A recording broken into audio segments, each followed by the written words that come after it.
Bien, buenos días. Vamos a iniciar la clase de Biología 2 para décimo grado. Vamos a tratar el tema de los ciclos biogeoquímicos. Primero vamos a hablar acerca de cómo se transmite la materia en los ecosistemas. La materia fluye de manera cíclica a través de ciclos biogeoquímicos. El término ciclo biogeoquímico deriva del movimiento cíclico de los elementos que conforman los organismos biológicos. Bio, que viene de vida, y geo, que viene de ambiente, ¿verdad? E interviene en un intercambio químico. Ahora, ¿qué es un ciclo? Un ciclo se refiere al intercambio de nutrimientos de un ser vivo con el ambiente o de este con los organismos. Por ejemplo, el agua, que para beber puede haber sido parte de una nube o resultado de una transpiración de algún ser vivo. Interesante, ¿verdad? Imagínense cuando estamos adentro de un vehículo, por ejemplo, y ustedes ven que la ventana del vehículo se pone un poco sudada por dentro. ¿Lo han notado eso?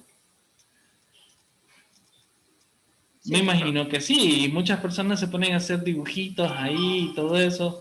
Pues les diré que se ponen a hacer dibujitos con restos de saliva, con restos de sudoración, con restos de respiración. Todo el vapor que ustedes emanan adentro del vehículo, cuando van las ventanas cerradas, pues se acumula en los vidrios, porque los vidrios tienden a ponerse fríos, entonces el agua se condensa.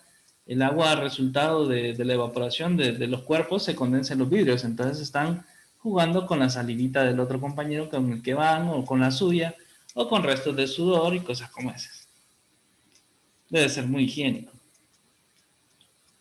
Bien, ahora, ¿qué son los ciclos biogeoquímicos? Son procesos naturales que reciclan elementos en diferentes formas químicas desde el medio ambiente hacia los organismos y luego a la inversa, ¿verdad? Desde el ambiente hacia los organismos. El agua, el carbón, el oxígeno, el nitrógeno, el fósforo y otros elementos recorren estos ciclos conectados a los componentes vivos y no vivos de la Tierra y son fundamentales para que se desarrolle la vida en nuestro planeta, ¿verdad? Sin este proceso de cíclico de los elementos que conforman a los seres vivos, pues no se podría dar la vida tal y como la conocemos.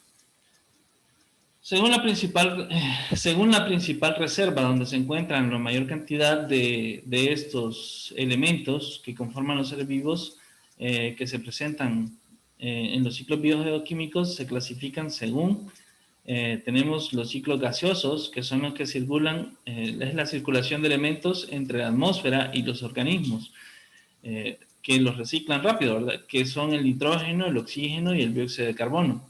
Están los sedimentarios, que circulan de elementos entre la litosfera, la hidrosfera y los seres vivos, que los reciclan en el entorno, que es el fósforo, el azufre y el hierro.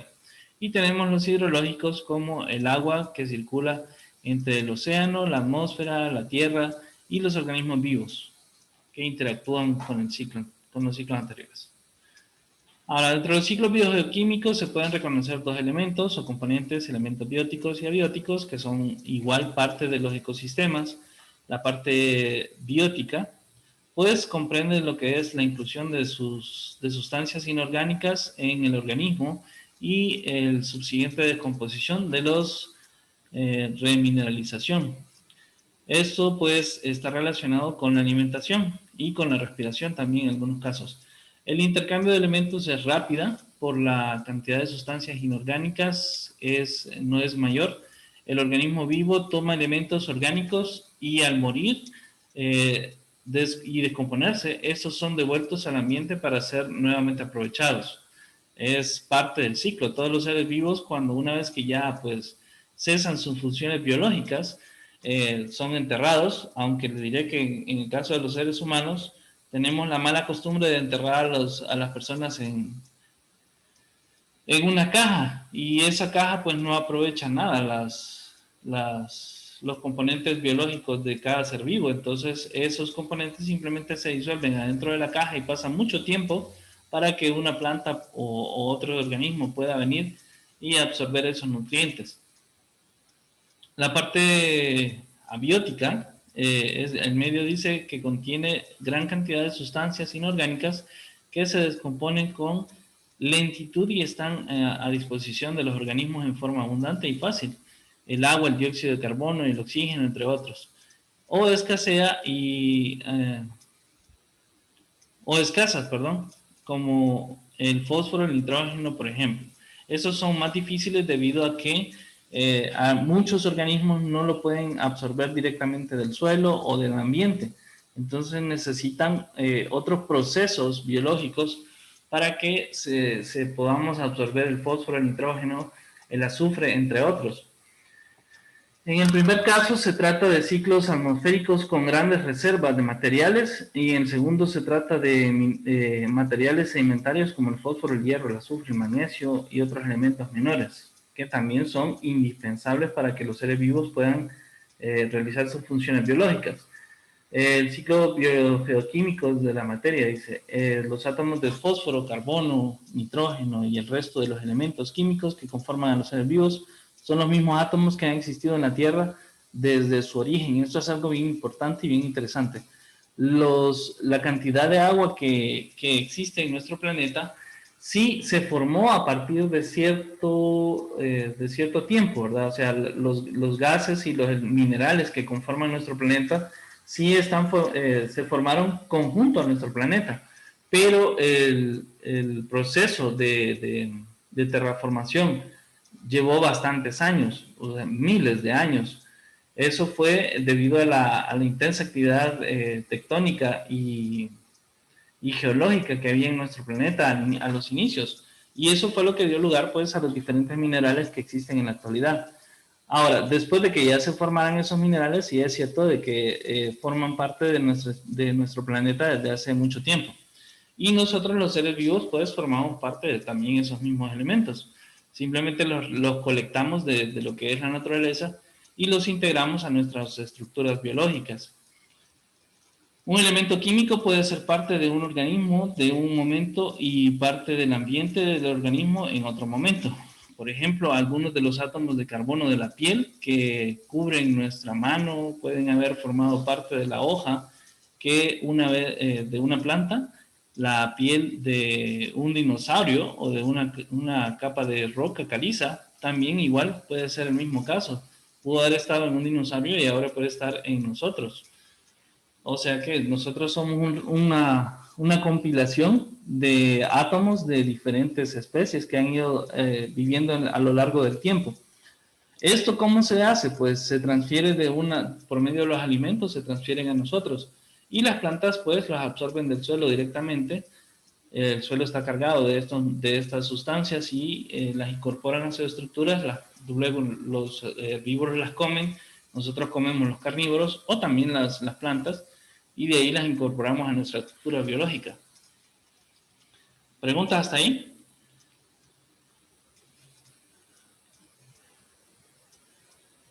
¿No? Bien, en algún momento también nosotros formamos parte de lo que era nuestra estrella solar. Los átomos que componen nuestro planeta, así como los átomos que componen nuestras estructuras biológicas, también formaron parte en algún momento de la nebulosa que dio lugar a nuestro sistema solar. Entonces, también en algún momento fuimos parte de nuestro sistema, de nuestro Sol.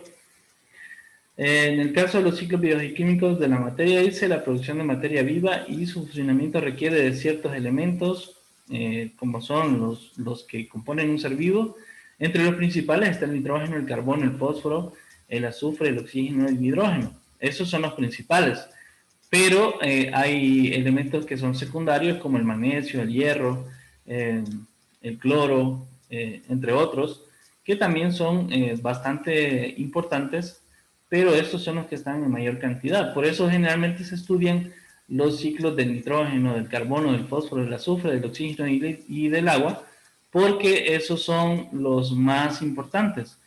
Pero los otros igual también cumplen un papel fundamental para que se lleve a cabo la vida en nuestro planeta.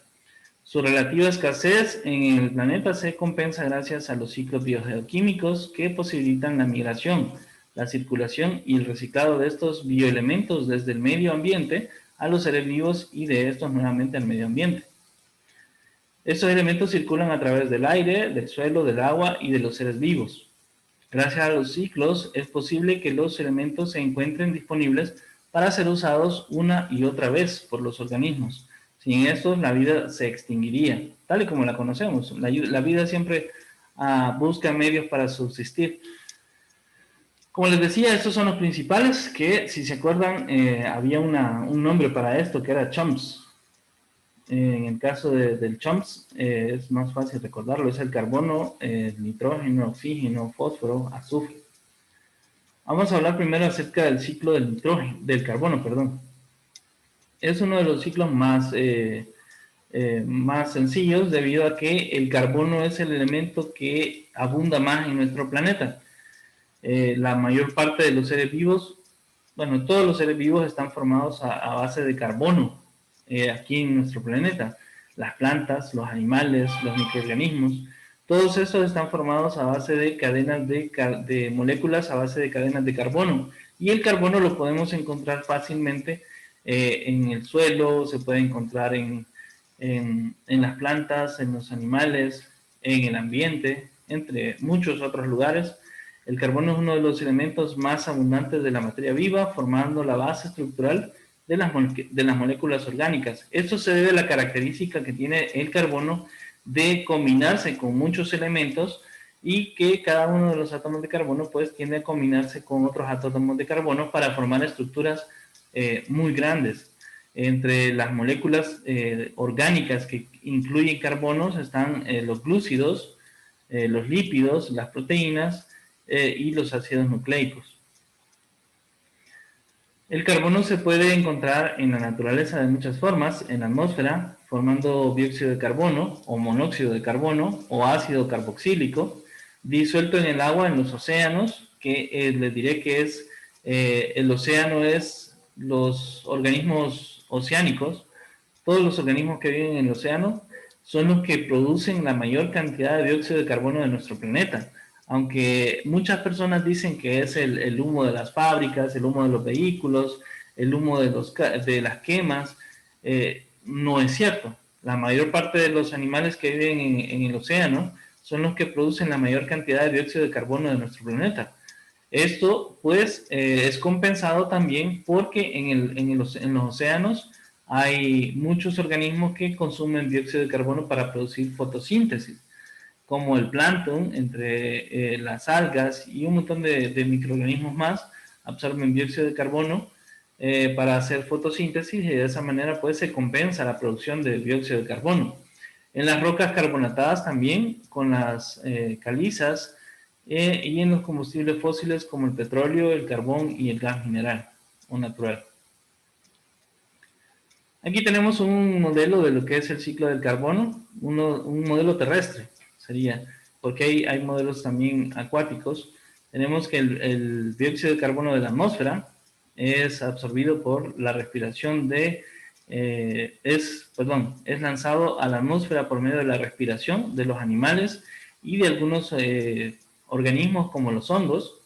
Este dióxido de carbono es luego procesado por las plantas y por algunas bacterias que lo procesan también, y de esta manera pues es incorporado a lo que son estructuras biológicas.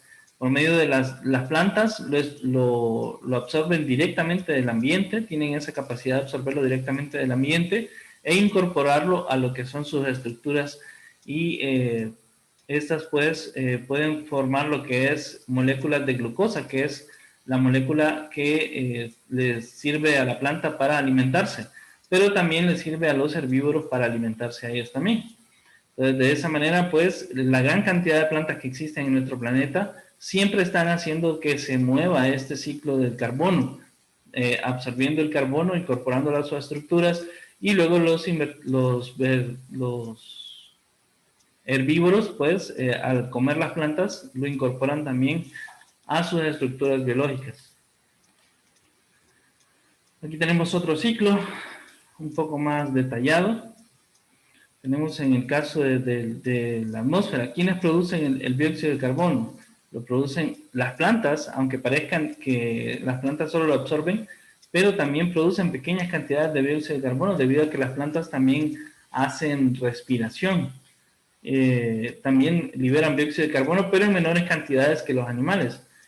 Algunos microorganismos también producen dióxido de carbono, los animales, la combustión, que se da de forma natural y la que se da de forma artificial, como en el caso de la que producen los seres humanos. Esto pues produce dióxido de carbono que se acumula en la atmósfera, y luego los productores, que son todos los organismos que realizan fotosíntesis, pues lo incorporan a sus estructuras y de esta manera pues forman compuestos orgánicos a base de carbono, como la molécula de glucosa. Y de esa manera pues regresa a los animales por medio de alimentos, y así pues se absorbe también una parte del dióxido de carbono. También algunos descomponedores, como algunas bacterias, pueden incorporarlo a sus estructuras y también hacer compuestos orgánicos a base de carbono. Bien, ahora vamos a hablar acerca del ciclo del agua, que se preguntaba al principio. En el caso del ciclo del agua es uno de los más importantes. ¿Por qué? Porque el agua que está disponible para los seres vivos es muy poca. La cantidad de agua que es aprovechada por las plantas y por los animales solamente es un 1%. Hay un 3% en nuestro planeta de agua dulce, es un 3%, pero un 2% se encuentra en las zonas polares, congelada, mientras que solamente un 1% es aprovechada por los seres vivos. Entonces, es importante el ciclo del agua. El ciclo del agua pasa de, primero, vamos a poner como que la evaporación sería el primer paso, aunque no es cierto, porque es un ciclo. Pero empieza por la evaporación. El agua que se evapora puede ser de charcos, puede ser del mar, puede ser de lagos, ríos, y cualquier otro lugar donde haya agua almacenada.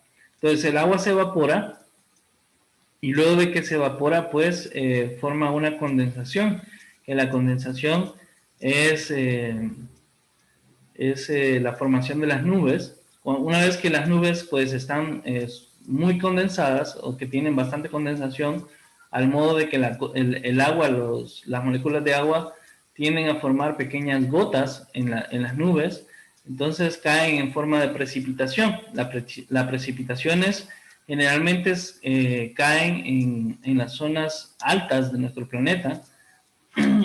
Esto se debe a que en las zonas altas del planeta es donde hay menor temperatura, y eso hace que sea más fácil la condensación en esos lugares.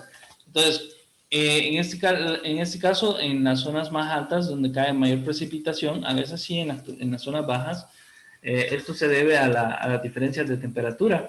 Cae en forma de precipitación, luego el agua se acumula o corre por las laderas de las montañas o de los cerros en forma de escorrentía, o también puede ser absorbida por el suelo, que a eso se le llama infiltración. Cuando es infiltración, pues alimenta lo que son los ríos subterráneos, y cuando es por escorrentía, pues alimenta lo que son los ríos. Luego, toda esa agua que se recoge en las zonas continentales igual va a desembocar a los ríos o al mar.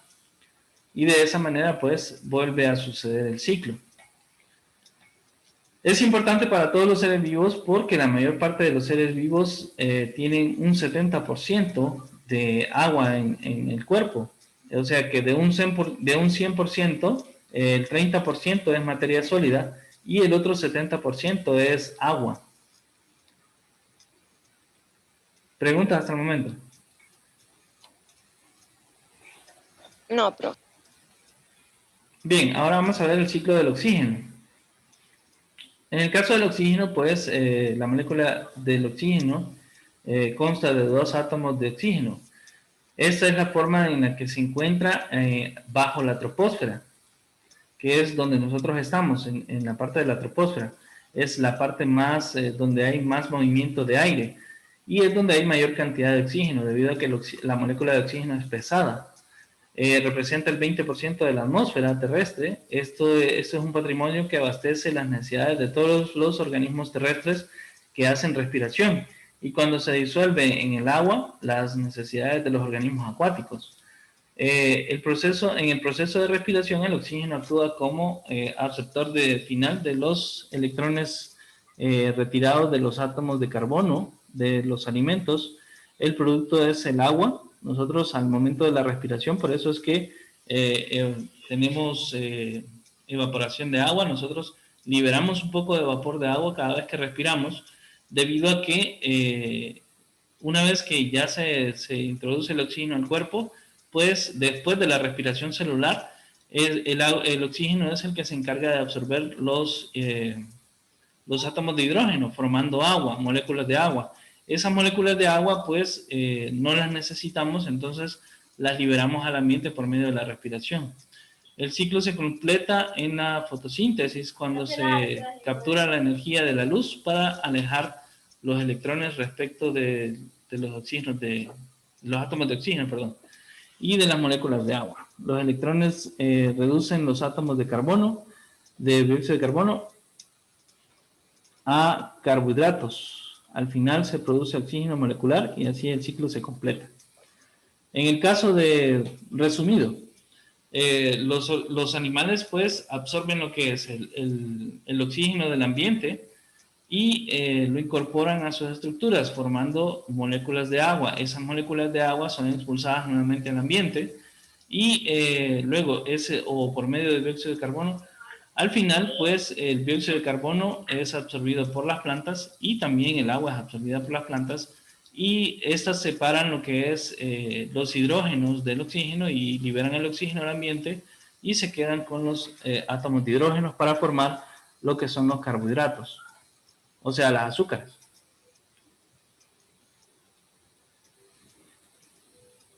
Ok, aquí tenemos el gráfico de lo que es el ciclo del oxígeno.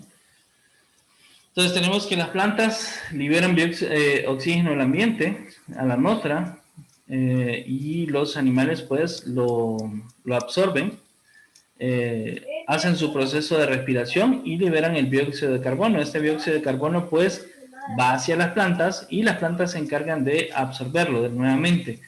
Lo combinan con lo que es hidrógeno que absorben del agua y liberan otra vez oxígeno al ambiente. Eso es muy importante. Recuerden, no es al dióxido de carbono que le quitan el oxígeno las plantas, no, sino que lo que hacen es que las moléculas de agua que absorben por las raíces, esas son separadas en oxígeno e hidrógeno. El hidrógeno la planta lo utiliza para formar carbohidratos y el oxígeno que sobra lo expulsa al ambiente y de esa manera pues liberan oxígeno a la atmósfera. Ahora, las plantas también absorben, si ustedes se fijan, aquí hay liberación a la atmósfera, pero también hay una flechita que regresa a la planta, porque la planta también hace respiración celular, y para hacer la respiración celular también se necesita oxígeno, solamente que la cantidad de oxígeno que necesita la planta para hacer el proceso de respiración es mucho menor a lo que expulsa al ambiente.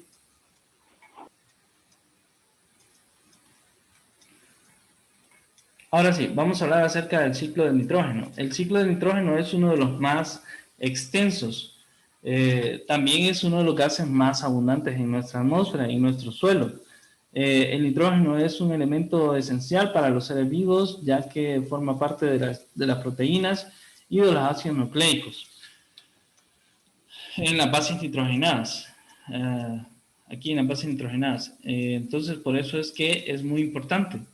El nitrógeno se encuentra en la atmósfera como gas, en N2, constituye el 78% de los gases del aire, es bastante abundante. Ahora, con el ciclo de nitrógeno, dice, en el suelo dice, en cambio, es muy escaso. El nitrógeno atmosférico es utilizado por la mayoría de los seres vivos, y ya que solo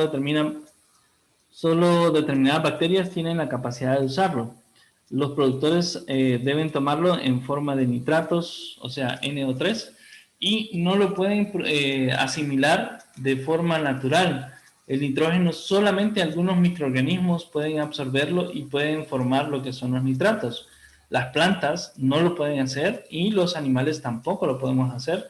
Entonces necesitamos de estos microorganismos que son fijadores de nitrógeno para que proporcionen el nitrato. Y una vez que se tienen los nitratos, pues la planta los absorbe para poderlos incorporar a sus estructuras. Igual los animales no podemos absorber los nitratos directamente. Tenemos que absorberlos por medio de una planta o de otro animal. El ciclo del nitrógeno tiene 5 fases. Estas fases son la fijación, que es el nitrógeno atmosférico, es captado por las bacterias fijadoras de nitrógeno de las raíces de los suelos, que son las rhizobium, que esas son las raíces. En la parte de las raíces, donde están las zonas pilíferas, ahí se acumulan estas bacterias y pues tienden a absorber nitrógeno del ambiente y luego es absorbido por las plantas. Lo vamos a ver un poquito más adelante. La amonificación, que las bacterias transforman en N2, o sea, las moléculas de nitrógeno, en amonio, en amoníaco, que este también sirve como fertilizante para las plantas. Las plantas también pueden absorber el amoníaco de forma natural y lo incorporan a sus plantas. Por medio de la nitrificación, de estructura, perdón, por medio de la nitrificación, que es otro grupo de bacterias que transforman el amoníaco en amonio o nitratos, el cual pues luego se transforma en NO3, que es absorbido, nitrito, perdón, luego se transforma en nitrato, que es absorbido por las plantas. La asimilación, que es la parte donde los vegetales absorben el nitrato del suelo y lo utilizan para fabricar proteínas, las cuales pasan a los animales a través de las cadenas alimenticias. El ciclo se reinicia con los desechos de los animales cuando los animales y vegetales mueren. De esa manera, pues, se devuelve lo que es el nitrógeno al suelo para que comience nuevamente el proceso de nitrificación y las plantas puedan absorber nuevamente los nitratos e incorporarlos a sus estructuras. Ahora tenemos la desnitrificación, que es en el cual participan las bacterias desnitrificantes del suelo que transforman el nitrato en nitrógeno gaseoso, devolviéndolo a la atmósfera. Y aquí tenemos el ciclo del nitrógeno, donde vemos el nitrógeno atmosférico.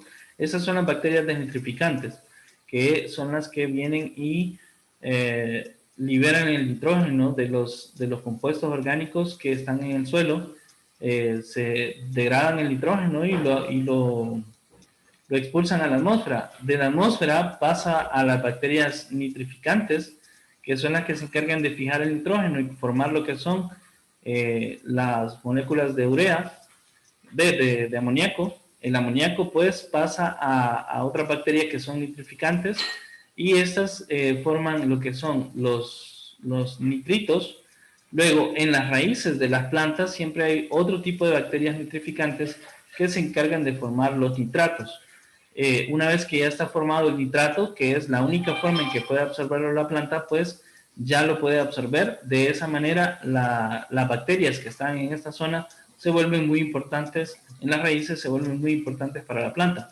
Ahora, ¿qué reciben las bacterias nitrificantes a cambio de los nitratos? Estas, como se fijan a lo que son las raíces, reciben el beneficio de que cuando la planta produce la fotosíntesis, parte de la savia cargada de glucosa pasa a estas bacterias y de esa manera pues las bacterias se alimentan de glucosa producida por la planta y a cambio de esto pues le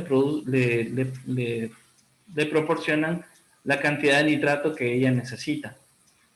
Entonces, igual, aquí vemos otra forma de cómo se puede devolver el nitrógeno al suelo por medio de plantas muertas o de animales muertos, que esto pues produce lo que es desechos orgánicos o amonificación, que también se encargan algunas bacterias de absorber estos restos de amoníaco y lo incorporan a sus estructuras para producir lo que son los nitritos. Luego de esto, pues igual pasa a otras bacterias nitrificantes que lo producen, lo convierten en nitratos y de esa manera, pues, lo absorben las plantas. ¿Preguntas hasta acá? ¿No? Bien, nos vamos a quedar con el ciclo acá porque creo que ya se nos terminó el tiempo. Entonces, si no hay dudas, nos quedamos aquí por el momento y vamos a terminar la presentación en la próxima clase. Entonces...